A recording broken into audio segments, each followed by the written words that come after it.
दोस्तों स्वागत है आप सभी का बीएससी एंड एनएससी अड्डा में। इस वीडियो में हम एनालिसिस करेंगे तत्व चिंतन फार्मा केमिकल लिमिटेड के आईपीओ के बारे में और देखेंगे कि इस आईपीओ को हमें बाय करना चाहिए या फिर नहीं। तो चलिए दोस्तों देखते हैं कि ये कंपनी किस चीज़ की मैन्युफैक्चरिंग करती है। दोस्तों ये company speciality chemical manufacturing company है जो अगर सीधी सी भाषा में समझें तो लगभग सभी चीज़ों में पड़ने वाले केमिकल्स का मैन्युफैक्चरिंग करती है।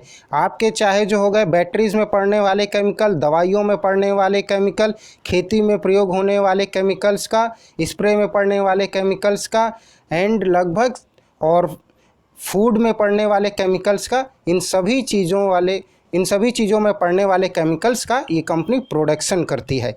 तो चलिए दोस्तों आप देख लेते हैं कि इस कंपनी का क्या पोजीशन है, यानी कि ये कंपनी जिस प्रोडक्ट की मैन्युफैक्चरिंग करती है, जिस कैटेगरी की ये कंपनी है उसकी क्या पोजीशन है भारत में और पूरी दुनिया में।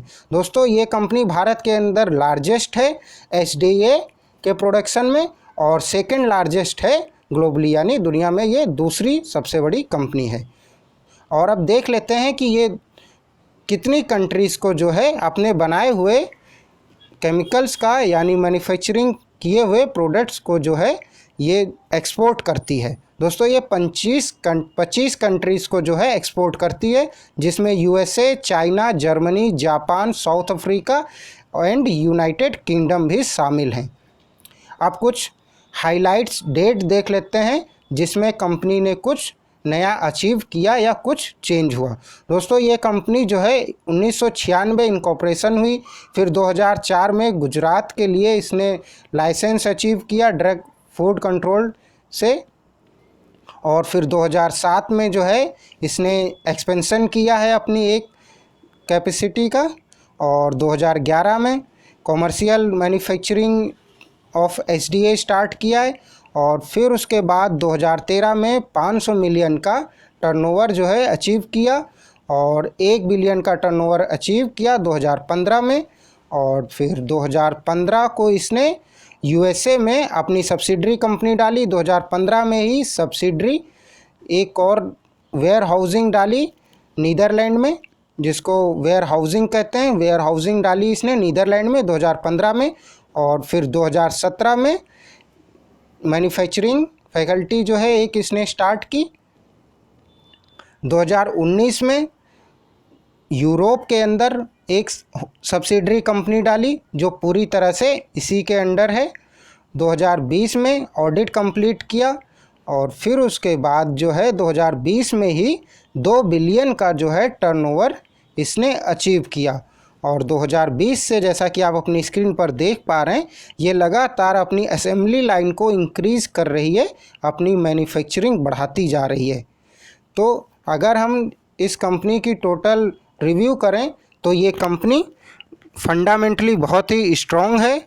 इसका प्रोमोटर्स जो हैं वो बहुत ही एक्सपीरियंस हैं, पिछले 24 साल से 20 साल से वो यही इसी केमिकल सेक्टर में है, तो उनको एक बहुत ही लंबा एक्सपीरियंस है इस केमिकल सेक्टर का।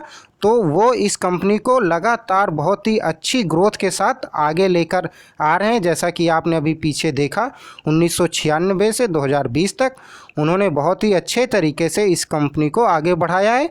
तो उम्मीद तो यही रहेगी कि ये लोग इस कंपनी को ऐसे ही आगे बढ़ाएंगे और लगातार इसका टर्नओवर बढ़ता जाएगा और कंपनी प्रॉफिट में ऐसे ही चलेगी जैसे अभी तक ये कंपनी चलती आ रही है। तो चलिए दोस्तों इसके आईपीओ की प्राइस बैंड की बात कर लेते हैं और क्वांटिटी देख लेते हैं कितनी रहेगी। दोस्तों अगर आपको ये आईपीओ अप्लाई करना है तो इसकी लास्ट डेट 20 तारीख रहेगी इसी महीने की। तो अगर आप आईपीओ अप्लाई करना चाहते हैं तो 20 तारीख तक इस आईपीओ में बिडिंग कर दीजिए, अप्लाई कर दीजिए। और आपको इसमें क्वांटिटी लेनी पड़ेगी 13, यानी कि आपको इसमें सिर्फ 13 क्वांटिटी मिलेंगी। अगर आप प्राइस देख रहे होंगे तो 1073 से लेकर 1083 का रखा गया है। आपको लग रहा होगा ये प्राइस बहुत ज़्यादा है, पर लेकिन अगर दूसरी कंपनीज़ की केमिकल सेक्टर की ही वैल्यूएशन किया जाए इसके प्राइस का तो बहुत ज़्यादा नहीं है, यानी इसका जो प्राइस बैंड है वो सही है। एक रीज़नेबल प्राइस में ये जो है आईपीओ लॉन्च हो रहा है, कोई बहुत ज़्यादा प्राइस में लॉन्च नहीं हो रहा है। तो इसका जो है 1073 से 1083 के बीच में ये आईपीओ आपको मिलेगा अगर अलॉट होता है आपको। तो इसमें से किसी एक प्राइस में ही, यानी कि 1073 से लेकर 1083 के बीच में आपको मिलेगा।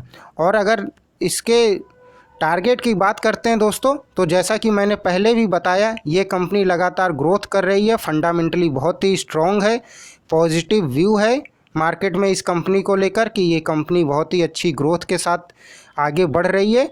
तो सभी लोग इसको अप्लाई करना चाहते हैं और अभी भी मुझे लग रहा है काफ़ी हद तक इसका जो है सब्सक्राइब हो चुका है।